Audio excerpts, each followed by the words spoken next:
Chapter 20. The next 5 days our trail led us through the country that John had traveled.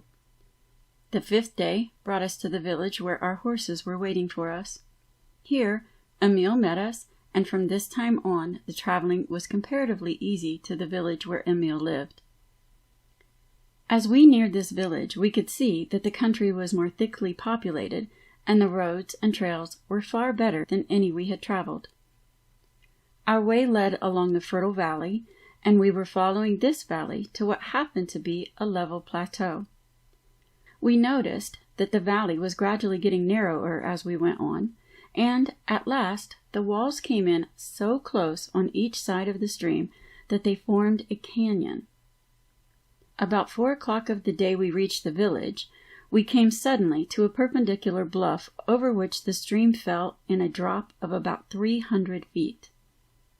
The road led to a level place at the foot of the cliff, near the falls. We found that there was an opening cut in the sandstone on an angle of 45 degrees to the plateau above, and steps had been hewn in the floor of the uprise so that the ascent was an easy one.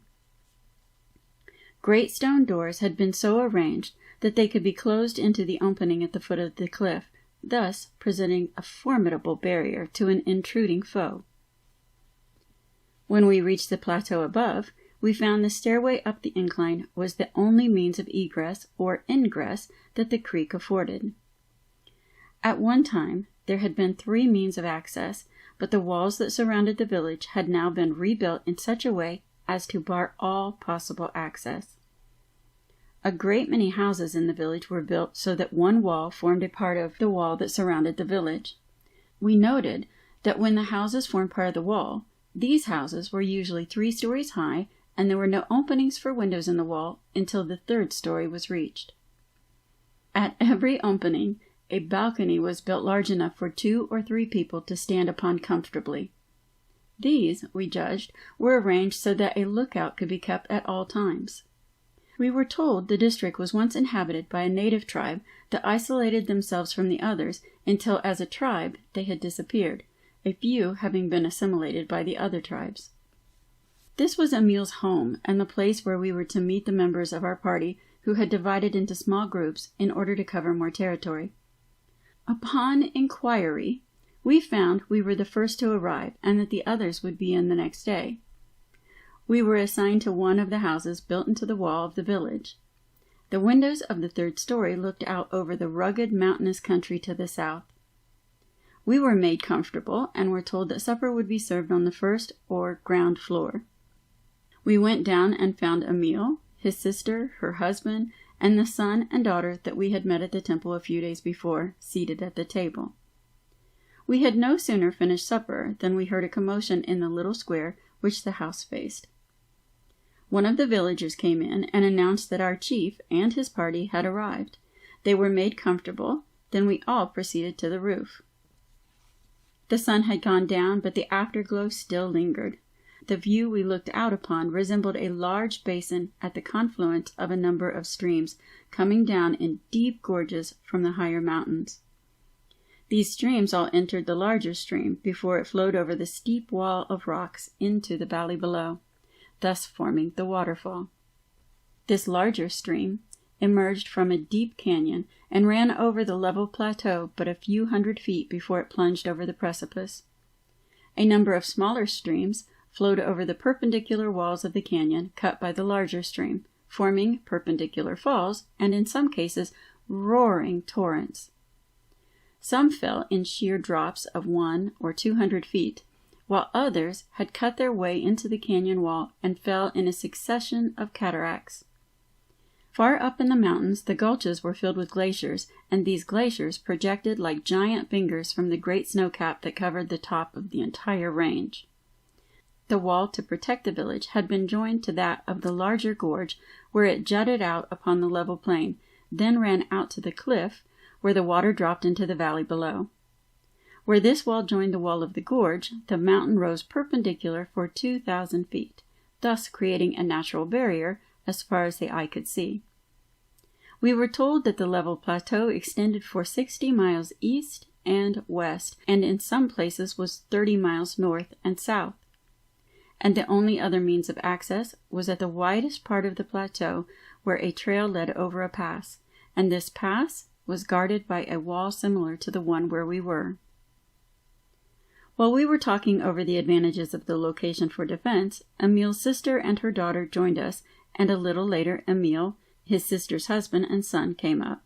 We noticed an undercurrent of excitement, and were soon told by Emil's sister that they expected a visit from their mother that evening. She said, "We are so happy that we can hardly contain ourselves, for we do love Mother so. We love all that have gone on to the higher attainments very dearly, for they are so fine and noble and helpful. But our own mother is so sweet and adorable, so helpful and loving, we cannot help loving her 1,000 times more.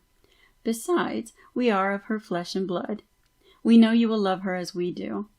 We asked whether she came often.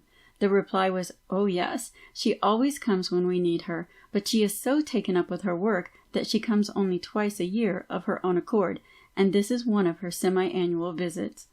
She is to stay a week this time, and we are all so happy we scarcely know what to do."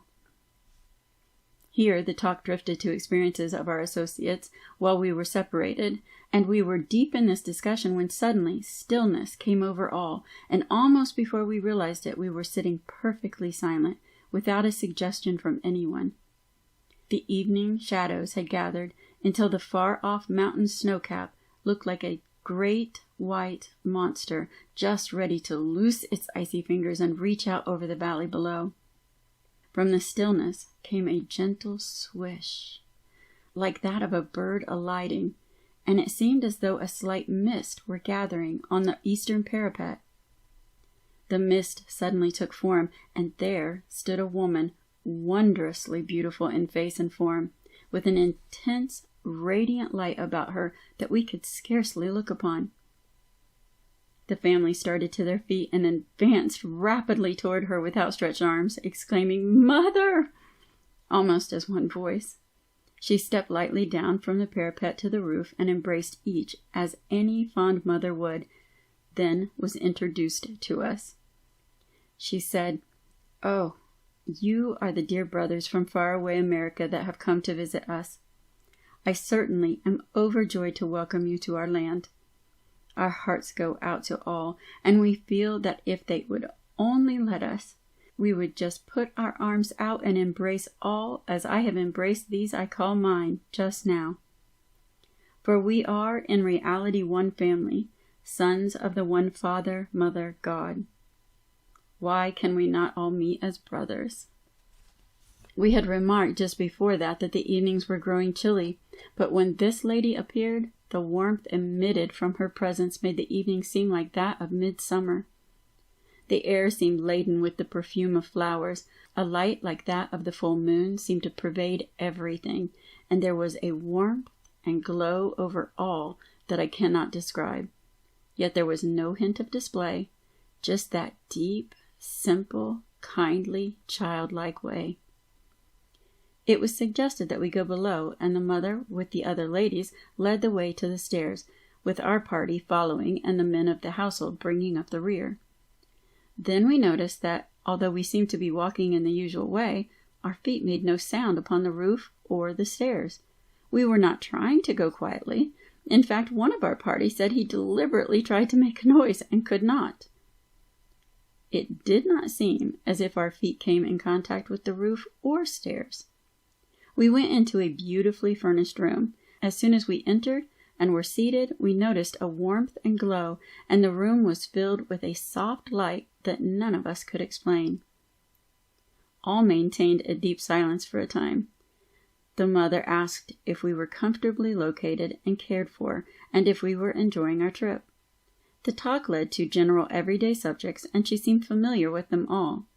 The talk then led to our home life, and the mother gave us the given names of fathers, mothers, sisters, and brothers, and we were surprised at the detailed description of each of our lives that she gave without asking us one question. She told us the countries we had visited, the work we had accomplished, and where we had failed. This was not told in a vague way that we would be obliged to piece together, but every detail stood out as plainly as if we were living the scenes over again. After our friends bade us good night, we could but wonder when we realized that not one of them was less than 100 years old, and the mother was over 700 years, and 600 of that time she had lived on earth with her physical body. Yet all were as buoyant and light-hearted as though they had been 20, and nothing was assumed. It was as though youthful people were with us. Before they departed that evening, we were told there would be quite an assembly in the lodge the next evening, and that we were all invited to be present.